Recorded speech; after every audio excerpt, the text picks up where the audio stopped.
What if I told you that nearly 2,000 years ago, a message was written? A message so different, so unsettling, that it was buried, hidden, and nearly erased from history? Not destroyed, not completely forgotten, just kept out of reach. For centuries, people believed that the Bible, as we know it today, contained the full story, the complete truth, the official version of events. But what if that wasn't entirely true? What if there were other texts, other voices, other perspectives that didn't make it into the final version? And what if one of those texts challenged everything? This is the story of a hidden gospel, a gospel they never wanted you to read. In 1945, in a quiet region near Nag Hammadi, Egypt, something extraordinary happened. A local farmer, digging through the dry earth in search of fertilizer, made a discovery that would shape the foundations of religious history. Buried beneath the sand, sealed away in a large clay jar, were a collection of ancient manuscripts, fragile, forgotten, and untouched for centuries. These texts would later be known as the Nag Hammadi Library. Inside this collection were writings that had never been included in the Bible, gospels that told different stories, different interpretations, different truths. Among them, one stood out, the Gospel of Thomas. At first glance, it didn't seem unusual. It didn't describe dramatic miracles or grand events. There were no detailed narratives of birth, death, or resurrection. Instead, it was something far more subtle, and perhaps far more dangerous. It was a collection of sayings, 114 statements attributed directly to Jesus. But these weren't the teachings most people were familiar with. They were cryptic, mysterious, open to interpretation, and some of them were deeply unsettling.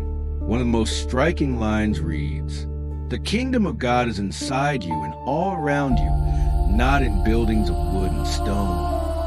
Think about that for a moment. If the kingdom of God is within you, then what does that mean for institutions, for authority, for those who claim to stand between you and the divine?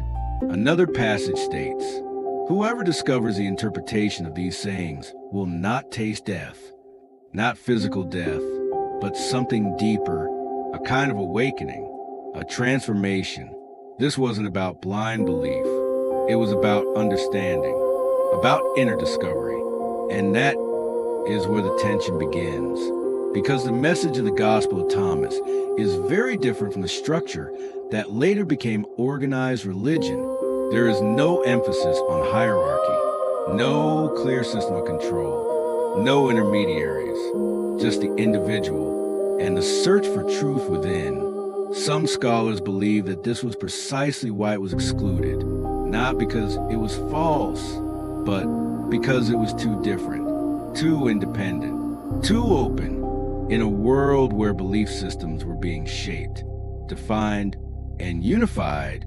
A text like this didn't fit, so it was left out, not necessarily erased, but pushed aside, ignored, until it disappeared. For centuries, it remained hidden beneath the sands of Egypt, untouched by time, waiting, and when it was finally rediscovered, it raised more questions than answers. Was this text a forgotten truth, or simply a different perspective that didn't survive? Was it dangerous, or was it misunderstood?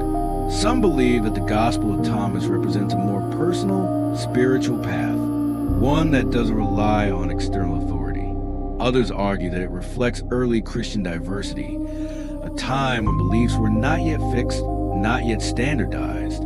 But there are also those who see something else, something deeper, a possibility that this text, like others found in Nag Hammadi, was intentionally set aside, not because it lacked value, but because it challenged power, because it suggested that truth was not something to be given, but something to be found.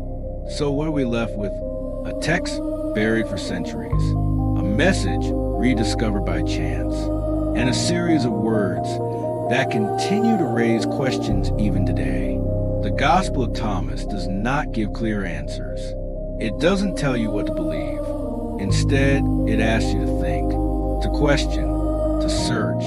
And perhaps that is what makes it so powerful, or so dangerous, because a message that encourages people to look within, to seek their own understanding, is not easy to control. Maybe the truth was never lost. Maybe it was simply never accepted.